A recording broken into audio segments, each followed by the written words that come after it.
बेटा बहुत ही सीधी और प्यारी लड़की थी। वहीं सुनील एक सरल और आगे बढ़ने की सोच रखने वाला लड़का। सुनील, बेटा सुनील कहाँ है? अरे जरा एक गिलास पानी तो दे दो। हाँ माँ अभी आया। क्या माँ, पानी तेरे सर के पास ही तो रखा है, क्या हो गया है? तबीयत खराब है क्या? अरे नहीं, वो उठने का मन ही नहीं कर रहा था, तो देखा ही नहीं। वैसे क्या कर रहा है? यहाँ बैठना मेरे पास। माँ पढ़ रहा था। वो कहना नौकरी में तो वक्त नहीं मिलता, अब ऑफिस से घर आकर ही तो वक्त मिलता है। अच्छा ठीक है, पढ़ ले जा बेटा। सुनील पढ़ लिख कर और आगे बढ़ना चाहता था, लेकिन माँ की तबीयत खराब देखकर सोचता है कि शादी ही कर ले। कब तक माँ का ख्याल वो अकेले रख पाएगा? तो एक दिन, माँ ये ममता है, मैंने इससे शादी कर ली है। तुम्हारी तबीयत भी ठीक नहीं रहती, तो मैंने सोचा शादी कर लेता हूँ। घर संभालने वाली और तुम्हें संभालने वाली कोई आ जाएगी तो अच्छा रहेगा। माँ अचानक से सामने बहू देखकर हैरान रह जाती है। बेटा ये क्या बात होती है? न बैंड, न बाजा, न दहेज, न शगुन, ऐसे कैसे बहू आ गई? माँ तू तो जानती है मैं नौकरी के साथ पढ़ाई कर रहा हूँ, तो कहाँ से इतना पैसा बचा पाता कि धूमधाम से शादी करता। वैसे भी माँ लोग तो आकर खाकर निकल जाएंगे, इसलिए बस वैसे ही। माँ जी मैं आपका ख्याल रखूंगी। वैसे भी ये आगे की पढ़ाई कर रहे हैं, अच्छा कुछ कर गए तो सबके दिन फिर से अच्छे आ जाएंगे। सास को ममता की बात ठीक तो लगती है, लेकिन मन में कहीं ना कहीं लगता है कि कहीं बहू बेटी को लेकर फुर्र ना हो जाए और फिर तो वो रह जाएगी अकेली। बेटा देख, मेरा जो कुछ भी है वो सुनील ही है, और सुनील का भी अब इस दुनिया में मैं ही हूँ और कोई नहीं। क्या सुनील? बिल्कुल माँ, लेकिन आज से ममता भी मेरे जीवन का अहम हिस्सा है, जैसे तू है। सास को बड़ा बुरा लगता है कि उसकी सल्तनत में कोई और हिस्सेदार कैसे हो सकता है। कैसे कोई और उसके 30 साल की बेटे की जिंदगी में अचानक से आकर बराबर का हिस्सेदार बन सकता है। देख बहू, मैं भले थोड़ा बीमार रहती हूँ, लेकिन इसका मतलब ये नहीं कि घर की चीजों में मेरा कंट्रोल खत्म हो गया है। मैं आज भी इस घर की रानी हूँ, समझी? बेटा सोचता है कि ये माँ को अचानक से क्या हो गया। कल तक जो माँ कहती थी कि जिंदगी का कोई भरोसा नहीं, वो अचानक से जंग के मैदान की झांसी की रानी कैसे बन गई? माँ क्या हो गया है? सब ठीक है ना? अचानक कैसी बात कर रही हो? ममता का आज पहला दिन है, स्वागत करो उसका। आसपास की आंटियों को बुलाओ, नई दुल्हन की मुंह दिखाई करवाओ। खैर सास होने का फर्ज निभाती है और बाद में एक सहेली के साथ बाहर निकल जाती है। क्यों ही बताया नहीं कि बेटे का ब्याह कर रही हो? वैसे तो सारा दिन हम ही में घुसी रहती हो। अरे मुझे भी तो अभी पता चला, क्यों अचानक सर पर लेकर आ गया। कहता है बहू है माँ तुम्हारी, अब इसको भी इतना ही मैं प्यार करता हूँ जितना तुझे करता हूँ। लो जी ये क्या बात होगी? क्यों इतना प्यार करता है? अरे माँ का प्यार तो ज्यादा होता है। अब उसको तो कोई दूसरा पति मिल सकता है, लेकिन तुम ही बताओ, क्या माँ की ममता किसी और की हो सकती है? ना जी ना, बेटे को समझाओ ये बात। अरे क्या समझाऊं, मुझे तो खुद ही समझ में नहीं आ रहा कि क्या हो रहा है।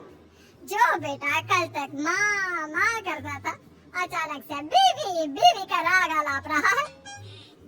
देखा, उसकी बीवी ना सुंदर और जवान है। सुंदरता के आगे तो एक से एक नहीं टिके, तो तेरा बेटा किस खेत की मूली है? सास को भी समझ में आ जाता है कि बहू की सुंदरता के आगे माँ का प्यार किसी काम का नहीं। उधर बीवी, ए जी, अम्मा जी सहेलियों को छोड़ने गई थी, अभी तक आई नहीं, हम देख आए क्या? अरे रहने दो ना, आ जाएंगी। कहाँ जाएंगी, उनकी आदत है, एक बार जाती है तो पूरी पंचायत खत्म करके ही आती है। अच्छा ही है, खाना वाना खा कर गई होगी। छोड़ो ना, घूमेगी तो खाना पचेगा, नहीं तो ऐसे ही खाट पकड़ लेगी। बहू भी शांत हो जाती है। उधर सास सोचती है कि आज थोड़ा देर से ही घर जाती हूँ, जब बेटा परेशान होकर ढूंढेगा तब मजा आएगा। बीवी को खुद ही पता चल जाएगा कि माँ के आगे उसकी दाल नहीं गलेगी। लेकिन वहीं दूसरी ओर घर पर, ए जी, माँ जी अभी भी नहीं आई। हमको तो घबराहट हो रही है कि क्या करें, जाकर पता करें किसी के घर। अच्छा कहाँ जाओगी ये भी बता दो।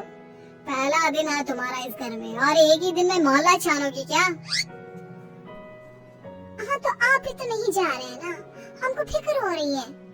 अरे यार, ये रोज का है अम्मा का, खाओ और सो जाओ। बस फिर क्या था, बेटा बहू खाना खाते हैं और कमरे में सोने चले जाते हैं। उधर जब सास को कोई देखने नहीं आता तो वो हार कर घर आ जाती है, जहाँ वो देखती है कि सारे घर की लाइट्स बंद है। सास को गुस्सा आता है, बहू, ममता बहू कहाँ हो? लेकिन सारे दिन की थकी बहू को ऐसी नींद आती है जैसे किसी ने भांग की गोली खिला दी हो। वो तो नहीं उठती, उठकर आ जाता है बेटा। क्या बात है अम्मा, काहे चिल्ला रही हो? अरे सो जाओ ना, सुबह की थकी है बहू, वो सो रही है। जोर से बोलोगी तो नींद खुल जाएगी उसकी। माँ को गुस्सा आ जाता है।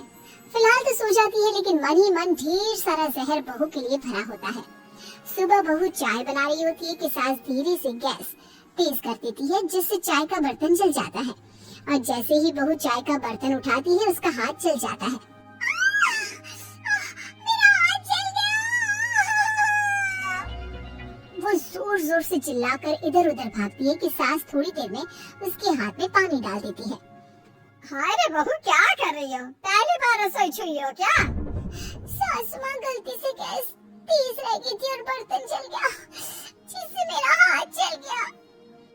हाय रे, कितना गंदा दाग। छी छी छी छी, मुझे तो उल्टी आ रही है तेरा गला हुआ मांस देखकर। तू ना मुझे अभी साथ से खाना मत लगाना। बहू भी खुद का हाथ देखती है तो उसे भी रोना आ जाता है। कुछ दिनों के बाद सास की सहेली आती है, बहू चाय बनाकर लाती है। उसके जाने के बाद सहेली कहती है, बहू की सुंदरता ऐसी है कि कोई भी दीवाना हो जाए। वैसे तेरे बेटे का क्या हाल है? अरे वैसा ही है, बहू के पीछे लट्टू। क्या करूं, कुछ समझ में नहीं आ रहा।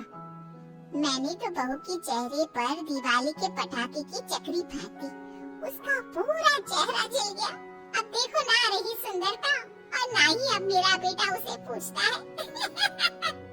अरे अब तो वो उसे छोड़कर दूसरी भी देखने को बोल गया है मुझे। बहू सारी बात सुन रही होती है। आंटी एक बात बताइए, क्या भरोसा है कि दूसरी सही आए और आपके अनुसार रहे? देखिए आंटी, मेरी सासू माँ को गलत बात सिखाने की जरूरत नहीं है। हमारा परिवार साथ में खुशी से रह रहा है। देख बहू, मेरी सहेली की बेइज्जती ना कर, वही अच्छा रहेगा तेरे लिए, समझी? बहू नहीं मानती है, वो बार बार उनकी सहेली को घर से निकल जाने को कहती है। तभी सास की सहेली पास के चूल्हे से लकड़ी लाकर बहू के चेहरे पर लगा देती है। बहू जोर जोर से रोने लगती है। अरे ये क्या कर दिया? मैंने कहा किया, ये तो तूने किया। तू ही नहीं चाहती थी कि बहू बेटे के साथ रहे, भला मैं क्यों करूंगी? मैं तो चली, निपटा। बहू रो रही होती है, दर्द से चिल्ला रही होती है, लेकिन सास उसे डॉक्टर के पास नहीं ले जाती। तभी पति आता है। क्या हो गया ममता? ये दाग कैसे लगा? कैसे जली? ममता कुछ नहीं कहती, बस दर्द से करा रही होती है। पति माँ की तरफ देखता है। हो ना हो माँ, ये पक्का आपका काम है। आप ही ममता से जला करती थी ना। देखना माँ, अब पुलिस आएगी, केस बनेगा, लेकिन पहले मैं ममता को अस्पताल लेकर जा रहा हूँ। सभी अस्पताल जाते हैं, जहाँ डॉक्टर ममता की सास से कहते हैं, आपने तो नहीं जलाया ना बहू को? अब ममता की सास के तो पसीने छूट रहे होते हैं। वो घबरा कर कहती है, ना डॉक्टर साहब, कैसी बात करते हैं? हम क्यों जलाएंगे अपनी बहू को? डॉक्टर ममता के पति से पूछते हैं। देखिए, क्योंकि ये ससुराल में जली है तो मामला पुलिस का बनता है, तो आप पहले पुलिस को बुलाइए, तभी इलाज पूरा होगा। सास डर जाती है कि अब तो बच्ची जिंदगी जेल में ही रहना होगा। रहने दीजिए ना, पुलिस को क्यों बुलाना? सारी हंसी खत्म हो जाएगी जब पुलिस के डंडे पड़ेंगे। बहू को जलाना भले ही बहुत आसान हो, लेकिन उसके बाद सारी जिंदगी जेल की हवा खाना। सास डर जाती है। पुलिस आती है, पास लेती दर्द से करा रही ममता स्टेटमेंट देती है। तो क्या हुआ था? कैसे जली आप? ममता पास खड़ी सास को देखती है। बेटी बताओ, कैसे जल गई तुम? ओए, काका किरण वाली शाहरुख, चुप बिल्कुल चुप। सास चुप। सभी इंतजार करते हैं कि ममता क्या बोलेगी। जी मैं खाना बना रही थी, लकड़ी उड़कर मेरे ऊपर गिर गई और मैं जल गई। सास बहू की बात सुनकर रोने लगती है। देखा माँ, कितनी समझदार है ममता। ये चाहती तो, हाँ बेटा, ये चाहती तो मैं आज जेल में होती। मुझे माफ कर दे, मैं आगे से अभी कभी ऐसा नहीं करूंगी। बहू के साथ मिलकर रहूंगी, मुझे माफ कर दे।